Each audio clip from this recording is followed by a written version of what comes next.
I've been playing the Speed Cobras since summer of 2010. Last summer, I think Tama sent me some of the initial prototypes to check out, and I was on the road with Dream Theater at the time. I told my tech to put them on at sound check one day to just check them out, and they never came off. These are by far the smoothest Tama pedals I've ever played, and I've been playing Tama pedals since I was a teenager in the early 80s.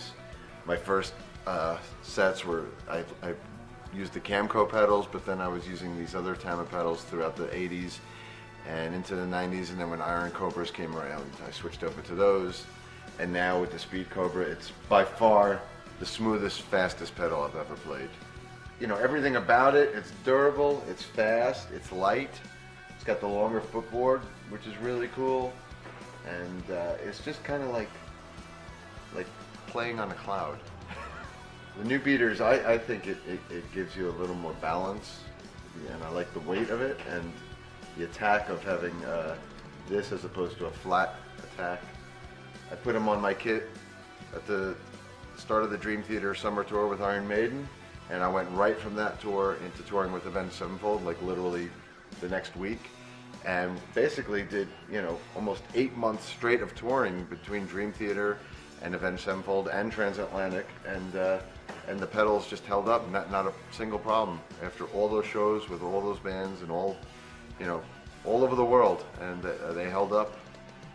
So it speaks volumes for Tama's incredible durability.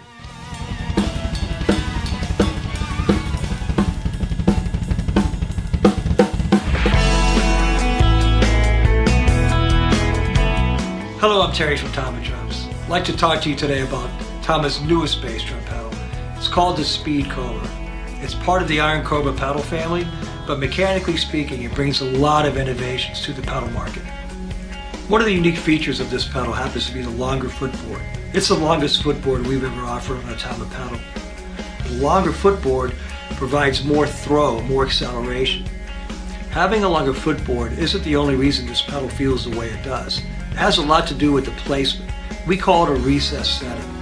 Now what we mean by that is we've actually pulled the footboard farther back. It's really exaggerated. It also pulls the chain quite a bit farther back. It's a very, very extreme angle on the chain. We discovered that by pulling the chain back and putting the longer footboard at a recessed setting, this added a great deal of energy and acceleration to the pedal stroke. It's almost like a catapult. The chain's connected to what we call the Lite Sprocket. The Lite Sprocket is 40% lighter in mass than a typical sprocket.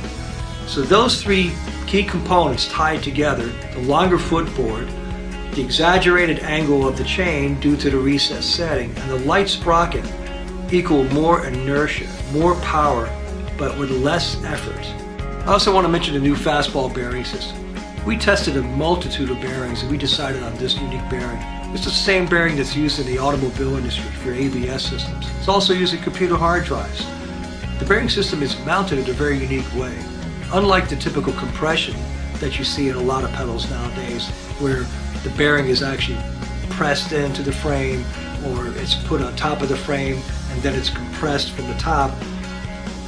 This bearing system is mounted from the side. It's laid inside and placed inside, and there's a simple cover that goes over the top. No pressure is on the ball bearing. This new housing guarantees the ball bearing stays perfectly round. If it's perfectly round, there will be no friction. If there's no friction, the performance of the ball bearing will be maximized. This smooth spinning action contributes to the overall feel of the pedal. It's lightning fast. One of the other options that makes this pedal feel the way it does is the actual spring we selected. This is what we call the Super Spring. We tested a variety of springs in the marketplace and decided that this one is the one that makes this pedal fly. It's got just the right amount of tension, just the right amount of coil windings, just the right length. It just really brings this pedal to life. The beater has a very unique shape. It's got an extreme point which gives you a lot of attack, a lot of punch. It's also adjustable. If you like a slightly fatter sound, a little meatier sound, you can just use a drum key, loosen the head, tilt it back, tighten it up, and you have a very different bass drum sound than you had just a minute ago. As I mentioned before, this is part of the Iron Cobra family, so it's built on the foundation of some of the key functions and some of the key features of Iron Cobra pedals. It does use the Cobra coil, Also has the paraclamp design, the oilless bearing hinges.